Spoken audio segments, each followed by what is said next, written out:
Hola, ¿qué tal? Mi nombre es Cristian Cobas, soy relacionador público y experto en comunicaciones. Hoy vamos a hablar de hablar frente a la cámara.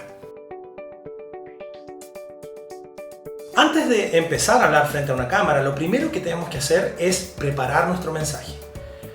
A diferencia de conversar con una persona que tú puedes improvisar lo que estás hablando, cuando hablas frente a cámara hay que optimizar el tiempo y para esto hay que conocer muy bien el tema del cual estás hablando. Relájate.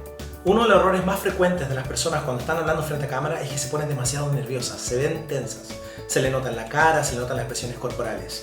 Entonces es favorable que antes de que uno parta a hablar frente a una cámara, se relaje un poco, haga ejercicios de relajación, etc. Recordemos que en un canal de televisión existe también una cantidad de personas detrás de cámara. Están los camarógrafos, sonidistas, el director, el productor. Entonces podemos hablar hacia ellos cuando estamos frente a la cámara, pero orientándonos al público. Debemos tener en cuenta que tiene que haber silencio cuando las cámaras están encendidas. Muchas veces esto lo vemos, por ejemplo, en los programas en vivo. El productor del programa le pide al público que haga aplausos y ruido cuando hay que hacerlos y cuando no, les pide que mantengan silencio. Esto es principalmente para que no haya interrupciones cuando el presentador o el que está frente a la cámara está hablando. En el caso que haya solamente una cámara y un camarógrafo, como a veces pasa con los programas en terreno, debemos recordar que nosotros estamos hablándole al público que está detrás de la cámara. Entonces, la mejor manera de hacer esto es como si tuvieras una conversación con el camarógrafo. Recordemos que a pesar de tener material preparado, a veces podemos cometer errores. Esto no es problema cuando el programa es grabado, ya que se puede editar. Sin embargo, en un programa en vivo hay que estar muy bien preparado, porque obviamente al ser en vivo no existe tiempo para editar.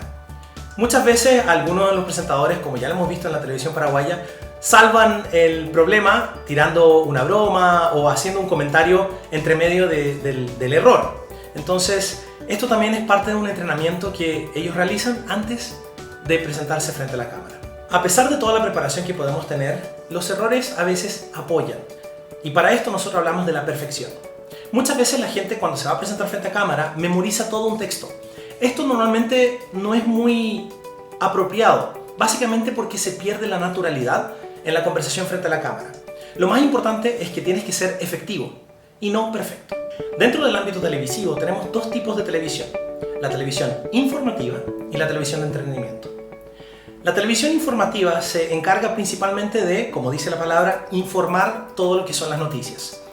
Esto quiere decir que la persona que está frente a cámara tiene que mantener una neutralidad de opiniones, es decir, solo decir los hechos.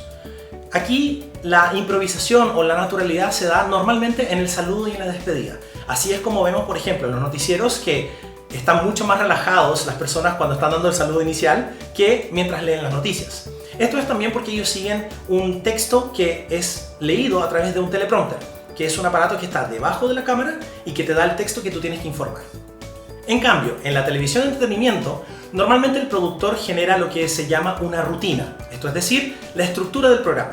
Pero acá en Paraguay principalmente, se le deja a elección de los presentadores la forma en que van a decir esta rutina, es decir, el diálogo que van a generar entre ellos y la persona que van a presentar o los bloques del programa es decisión del presentador. Esto quiere decir que ustedes tienen que prepararse antes, ¿entienden? O sea, hay que hacer una preparación en cualquiera de los casos. En la televisión existe una estructura básica de cómo se organiza el set televisivo. Primero tenemos al director. Él es quien tiene la decisión final sobre cualquier problema o situación en el set.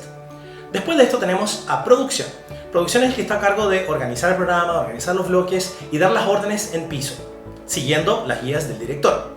Después de esto tenemos a lo que son los camarógrafos, sonidistas, luces y finalmente el conductor.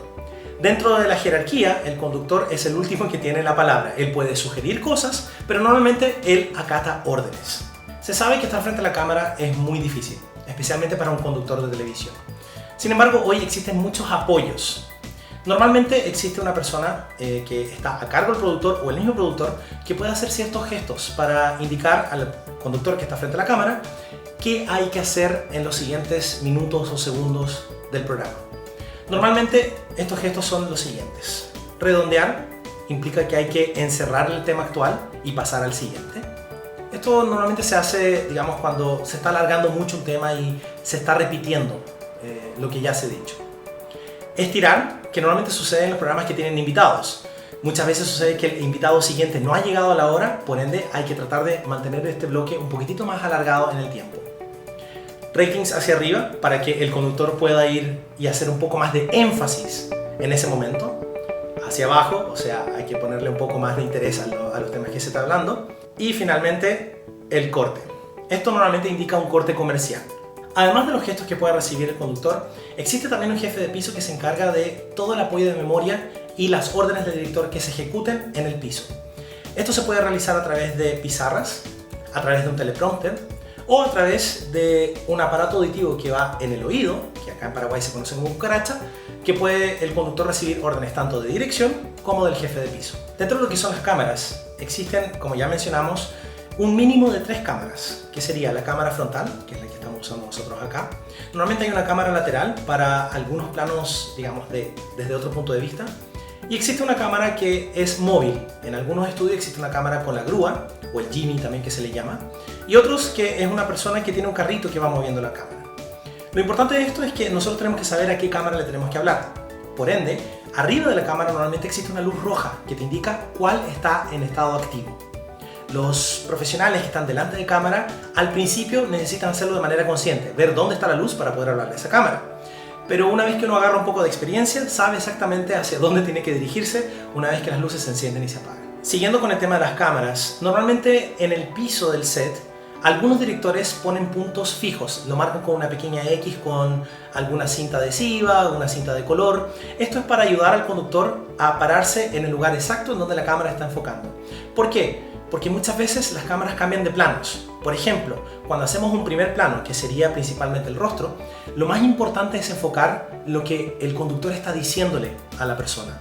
Junto con los gestos, la mirada, es muy importante la emocionalidad que uno entrega en este tipo de plano. En cambio, cuando es un plano medio o un plano general, ahí normalmente existen varios puntos en el piso que uno se puede ir moviendo entre esos puntos para saber cuál es el rango de visión de la cámara. Y aquí es donde uno puede gesticular un poco más con el cuerpo, con el movimiento, con la caminata, etc. Esto fue la clase de presentación frente a cámara. Recuerden que les vamos a dejar 5 preguntas aquí abajo para que las respondan y las pongan dentro de su carpeta para presentarlas en diciembre para poder optar a su certificación. Muchas gracias y nos vemos en la próxima.